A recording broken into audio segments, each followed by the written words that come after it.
الهدف بتاع المكسيك اللي جابته في جنوب افريقيا الاول نفس غلطة الماتش الودي بتاع منتخب مصر مع البرازيل.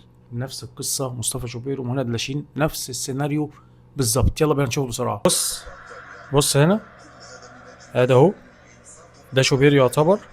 بص ادي مهند لاشين، نفس القصة.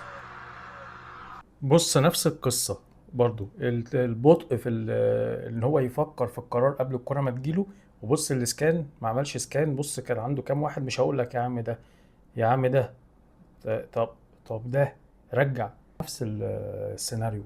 مهند اتأخر في القرار واتقطعت كده كده. بس شفت ده استلم ازاي؟ مهند استلم احسن. مهند كان بزاوية منفرجة، انت فاهم، كان فاتح برضه وسطه بس هو اللي بطيء، وكان ممكن يباصي اصلا للعيب اللي نزل له من فوق المهاجم، او يلعب لمحمد هاني بسهوله. لكن ايه ده؟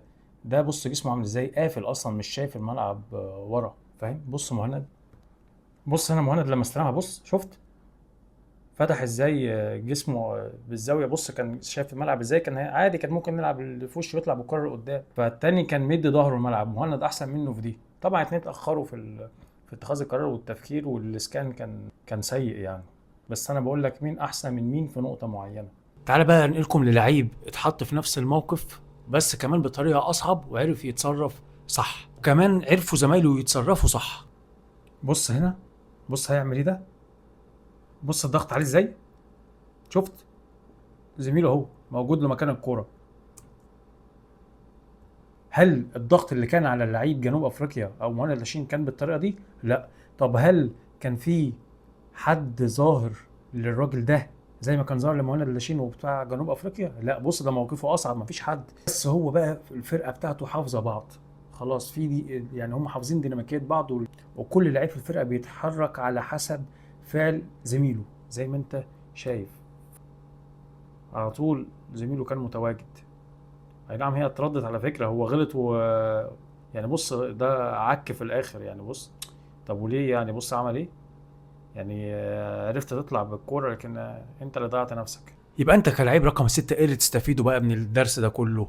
ان انت لازم تعمل اسكان قبل اصلا الكورة ما تجيلك ومقرر هتلعبها فين، لان اديك شايف مصيدة الضغط بقت حاجة عادية خلاص في الكورة، اللي هو هنضغط عليك في منطقة معينة علشان اجبرك تلعب في منطقة انا اللي عايزك تلعب فيها. فانت ما ينفعش كلاعب رقم 6 تتغرر ان انت تفتكر نفسك مرتاح. هو اصلا ممكن يكون الخصم اللي سايبك كده علشان لما الكرة تجيلك هينقض عليك زي ما انت شفت وتغلط. فانت لو مقرر وجاهز هتعمل ايه على طول اول الكرة ما تجيلك، هيبقى الموضوع عادي وبسيط. واللي ياكد لك مدى اهميه كلامي في قصه ان اللعيب يستلم بزاويه منفرجه قد ايه مهمه، وبالذات لعيب نص الملعب، هو ارز فينجر لما بيحكي عن اخر اجتماع ليه في الاتحاد الفرنسي مع المحللين هناك لمجموعه الشباب والناشئين في الدوري الفرنسي. تعال بينا نشوف وبعد كده هقول لك قال ايه. Modern game, the rotational on the first touch has become absolutely vital. We realized that the players with that flexibility of the hips to rotate on their first touch